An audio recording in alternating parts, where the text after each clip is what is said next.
All right, we are recording. Tell me a little bit about what you're doing and what your goals are, where you're trying to get.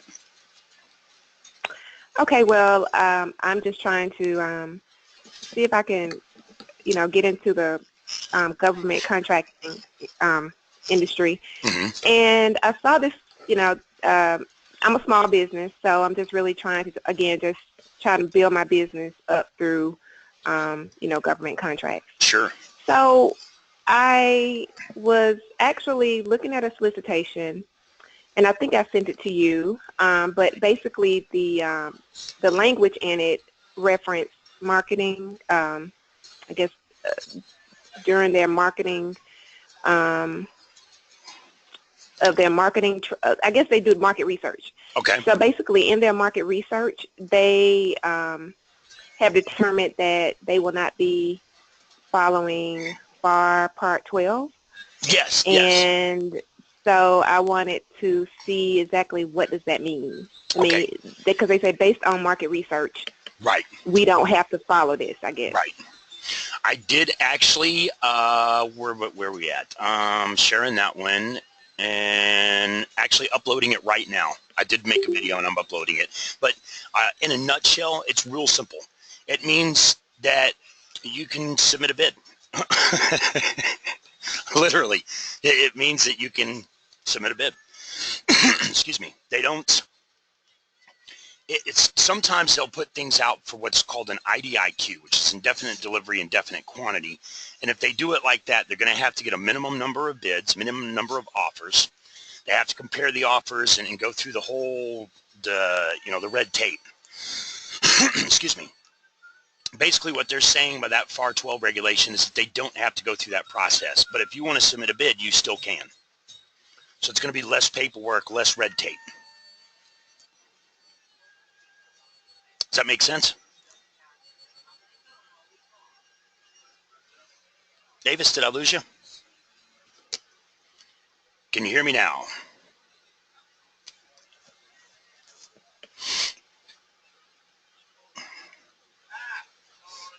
Can you hear me now? Hello?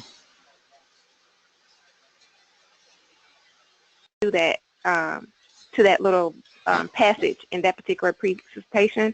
I've never known a government agency to call me directly and say that they were doing marketing research, and they've been hounding me for marketing research information.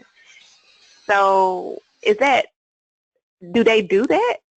Do they actually call you, individual businesses, small businesses in their database for marketing research information?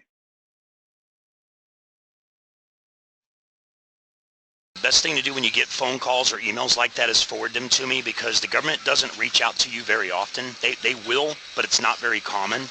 And a lot of times it winds up being a scam. And my clients know if they get something like that to check with me first. For example, I got this email last week. H-A-L-I-D, how do you spell her name? I think it's the way to spell it. Yeah.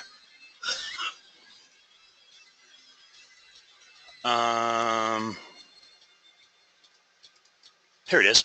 She got this email, and it looks legitimate. It looks very legitimate. She got this request for purchase from the New Jersey Institute of Technology, asking for some hard drives and some USB, blah, blah, blah. I knew it was a scam right away because I've seen this guy before. Whoever's doing this, he's using the New Jersey Institute of Technology as his cover. There was a couple of things that I noticed right off the bat. Number one, they're not going to put an approval signature on a document until after they approve it. So they sent this document to her, and then she filled it out. But he'd already put it, and if you call the New Jersey Institute of Technology and ask for Raul Mercado, there is no Raul Mercado. Okay. That's the easiest way to determine it. Also, the email address he sent it from wasn't the actual school address. It was a made-up email, and it wasn't a .edu. It was a .org. So he's pretty savvy, but not savvy enough to fool me. And the way this scam works is he's going to get a quote from you. Then he's going to send you a cashier's check, and it'll be spelt check, C-H-E-Q-U-E, not C-H-E-C-K. which is another, Okay. immediately that tells me it's from overseas, because that's what they call checks in Europe, a CHEQUE. So he'll send you a cashier's check. He's going to tell you to deposit into your account. Then he's going to call or email that same day or the next day, and he's going to say, you know, one of my colleagues already made this purchase. I'm so sorry. I'll make you a deal. Send me half of that money back, and you keep the other half. And wow, really? Well, that sounds nice. Thank you. Okay, I need you to go to Western Union and Western Union the money to me. Okay. And then you go send him cash. His check never clears. You send him cash. And the way he gets around it on the other end is he'll go pick a bum up off the street and say, hey, if you got an ID, go to Western Union, collect this money, and I'll give you half of it. And he'll find some bum off the street, and they'll go into Western Union, and they'll sign for the money, and they'll take half. And then, 3 months later, there's a FBI out looking for that poor bum who probably knows he's doing something wrong anyway. Nobody gives away free money, but, doesn't care. And I've had people that were scammed by this. One of my son's friends sold some rims on Craigslist, and the guy sent him a check for $2,000 and said, I want you to, once the check clears, I want you to ship it, blah, blah, blah. And then the next day he called him and he said, man, I'm sorry, blah, blah, blah, I don't have the, I can't get those rims, or I already bought some, or something like that. But if you'll go ahead and send me half that money back, I'll let you keep the other half. And he went and did it. He went and pulled $1,000 out and Western Union it, and that check never cleared. Wow. Yep. So best thing to do, if you get a phone call or an email, if it sounds too good to be true, check with me first. If someone calls you up and says that they have a government contract, they want to award you, but they need a credit card for the security clearance, that's a lie. Mm-hmm. The government will ask you to get security clearances, but they're not going to ask you for a credit card to pay for that security clearance. Best thing to do when people call you and say that you need to buy something in order to do work with the government, or you need their book or their CD or whatever, tell them you work with John Wayne only and hang up on them. Okay. Okay. And then forward their information to me. And I'm going to actually forward this information to you, John, because they left a message with my answering service. And was saying that they were with a particular part of government and they were doing marketing research. Yeah. And they wanted to know some information. I'm going to forward it to you. Yes. Okay. Oh my gosh. Okay, I'm going to send it to you now. You got so I can get onto the computer. Okay. Thank you, John. No problem. For your help. No, I mean, that's just one of the things I do is teach my clients how not to get scammed. If I can save you money or keep you from losing money, that's just as powerful as helping you win contracts and make money. Yes, or information, because I sent them some information. And I shouldn't have, they weren't asking for money, but they were asking for information, but it was still information. Information is just as dangerous to give out. Yep, absolutely. Yeah. So before you reply to emails like that, forward them to me. I'll let you know if they're legitimate. Okay. And like I said, the best thing with phone calls, because I get people, well, let me show you. Because my videos are so popular, okay, I'll have someone who finds one of my videos and they're watching it, and then they'll make a comment. They'll make a comment down here and they'll say, John Wayne, I love you. Your videos are awesome. Please give me a call. And they'll post their phone number in the comment section or their email in the comment section. I call them competitors. I really don't have any competition because nobody does what I do. They'll give you the bite of the carrot, but they won't give it to. I give you everything. I don't care. Do it. You do. But they'll put their phone number on here, their email on here, and these guys will reach out to them. They'll call them and they'll tell them that they're John Wayne. They'll lie and say they're me.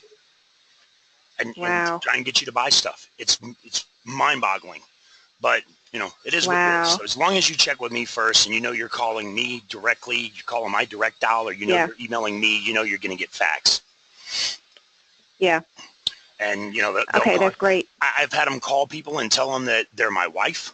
Yeah, I work with him. I'm his assistant. I sit next to him. This one woman told one of my clients, she got a hold of him, and convinced him to do a lifetime renewal on his SAM for $4,000, which doesn't exist. There's no such thing. Oh my God. I was at a convention, so he wasn't able to reach me. That was back in 2010 before I started doing the training. I'm always reachable now. Anytime. If I'm out at a convention or it's the weekend, you can call my cell number. If someone's asking you for money, don't give it to them without checking me first. Because she told him that, oh yeah, he said, well, I only work with John Wayne. She said, oh, I know, he's awesome. I love him. I sit next to him. We go out and sing karaoke a couple of times a week. He's a great guy. We work together though. It's okay. Wow. And I was able to help him get his money back, you know. But just check with me. Wow. I've always got your back. Okay. Now, when it comes to I will. contracts, what type of products or services are you wanting to sell to the government? I do medical research.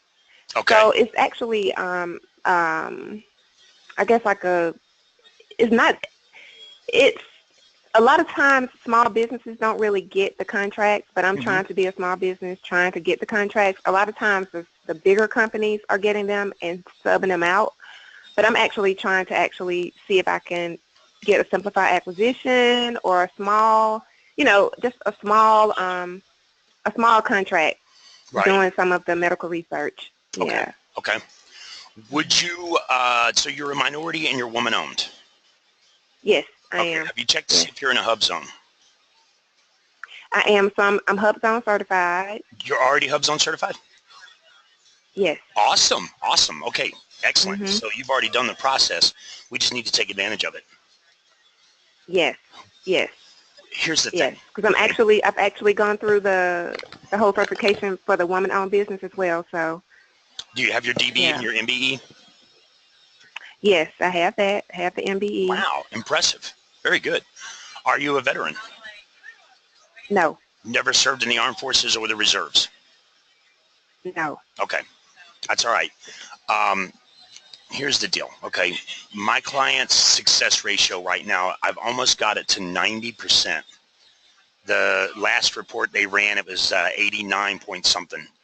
And I'm proud of that. You know, that's an amazing thing, because 5 years ago when I first got into this, my client's success ratio was only about 50-50. Only about half of my clients were successful with the government. And that was my fault, because I wasn't teaching them. I wasn't helping them. I didn't know enough to teach them. You know, all I was able to do was get them registered and tell them good luck. But I had a client call in one day, and she says, you know, I've been trying, John Wayne, and I know I see you got clients that are winning, but I'm not winning. What am I doing wrong, you know? And it was just, it was a matter of the knowledge of the system. You know, I get people all the time that I've had my 8A for 2 years. We still haven't won a contract. I've only got 7 years left on it. Can you please help me?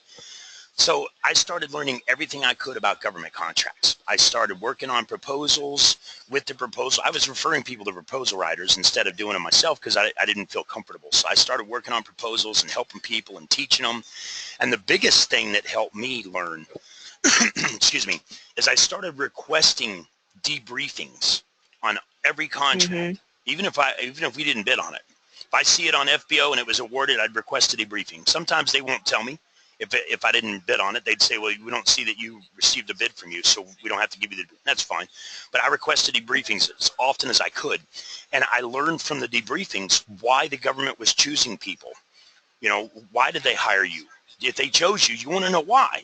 Of course, you want to celebrate and take it down, but you want to know why, because if you did something right, you want to do that every time. And when you don't win a contract, you definitely want to request a debriefing to find out why they didn't choose you. If you made a mistake, you don't want to keep making that same mistake over and over. That's the, you know, definition of insanity, is doing the same thing over and over and expecting different results. We don't want to do that. We want to learn. So I started requesting as many as I could and learning from each of those debriefings, and then started working on proposals with clients and you know, worked on as many proposals as I could. Once I hit the about 1,000 proposals I'd worked on at one point, my client success ratio increased dramatically. Right now it's about 90%. I doubt it's going to go much higher than that, because some people only want to bid on one contract. They'll call me up and say, hey, I saw your video. We got this one contract we want to bid on. They'll bid on that one and not win it and give up. So I'll never be able to make everybody successful. But people like you that are intelligent and you're showing that you're intelligent, because you've already done these certifications on your own, and they're not easy.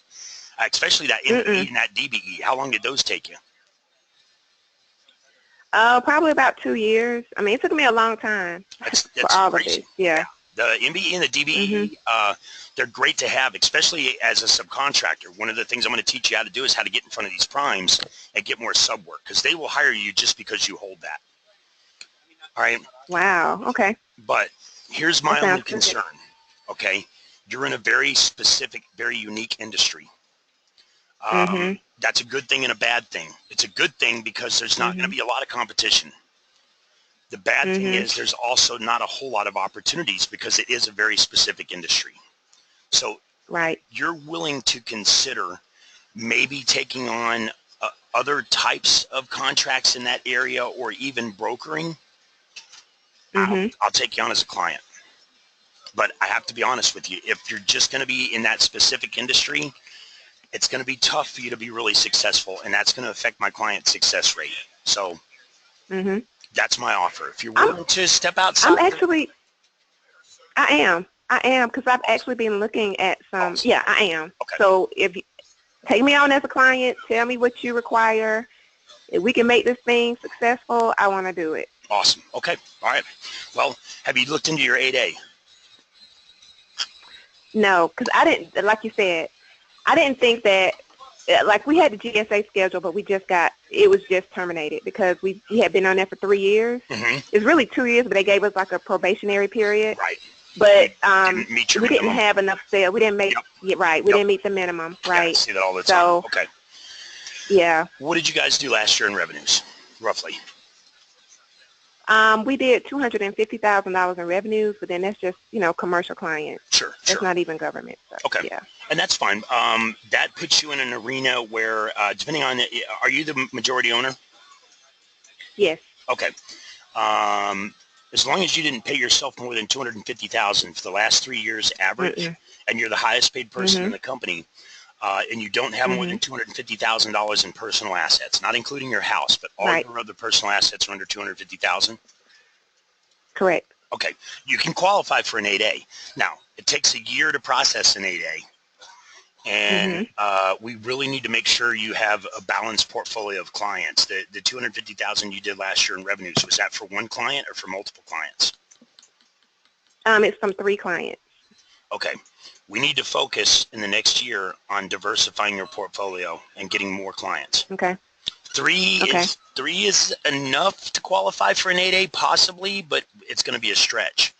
But if we have, Okay. we get 3 or 4 more or 5 more over the next year, that exemplifies your portfolio. You're going to have a much bigger chance of getting the 8A. Okay. And we're going to utilize your Okay. MBE, your DBE, your HubZone certification. We're going to utilize everything you have in place to make that happen. Okay. All right. Okay. That sounds good. That sounds good. Have you seen the simplified acquisitions? I know it. I understand them, but no one has ever offered us one. But I understand it, and we've been trying to market and ask for it, but let the contractor officers know that we will accept them. Okay. Because we have books and stuff. We have like little publications. And so we try to let them know that we also have this publication, and it could be available to you. It can be purchased through a simplified acquisition as well. But Well, nobody bites. if you're not fully compliant for those types of contracts, Mhm. you're not going to be able to win them. They're going to search in that system and see that you're not fully compliant, and they're not even going to bother. Most of the time, they won't even tell you. Okay. Okay. I can double check on that, and most likely, even people that have done their DBE and their MBE and their HubZone, even though those are extremely difficult processes, the system doesn't Mhm. automatically prompt you to set up for simplified acquisitions when you register in SAM, and there's a part of Okay. SAM that has to be done. I can check. Actually, no, let me check it now and just get that out of the way. Okay. Okay.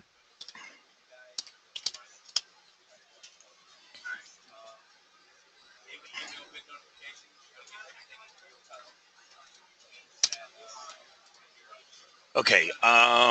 Do you know your DUNS number, your cage code? Yeah. Let me get it right quick. Hold on. I can search it by company name too. Okay. Okay. Our DUNS number is 800-943-206.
Excuse me. Mm-hmm. I'm double checking you in all the systems.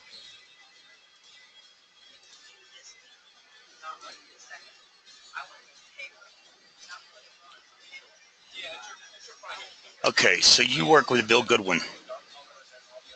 Yes. Yes. Mm-hmm.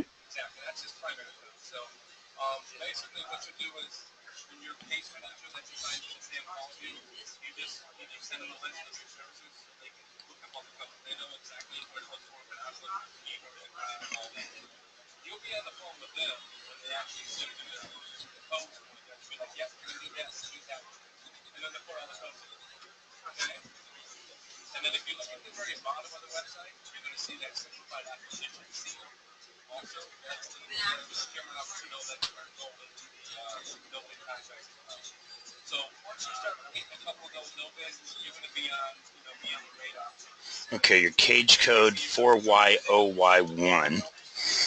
Mm-hmm.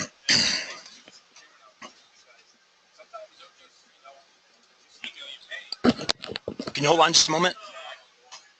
Yes. Okay, you're Bill Goodwin, that's your sales manager or something like that? Yep. He's Okay. my business development manager. Awesome, Yep. awesome. Okay, he's been working with Marianne Swagger. I Yes. just wanted to make sure you were fully compliant. You are set up for simplified acquisitions. They did get that taken care of for you. So Okay. Great. what you guys want to focus on is getting in front of the right purchasing agents. Send me over your elevator pitch. Send me over your Okay. cap statement. Let me look at those. And then find some contracts that you guys want to bid on and keep as often as you can. Get into my training at 4 o'clock and let's work on bids together. That's going to be the best solution for you. Okay. All right. That sounds good. That sounds good because we actually have a bid that we're going to start working on. So it's due Email me the link. Yep. May 2nd. Email me the link. Let me know when you guys can get in front of me in the group training at 4. Send me a copy of your elevator pitch so I can see what you're saying to people when you call them, and I'll work with you guys on showing you how to get in front of these primes. Because with your DBE and your MBE, there's no reason why you can't get subcontracts lined up, number one. Okay. And you busted your butt to get those. You need to take advantage of them. Yes. All right? Yes.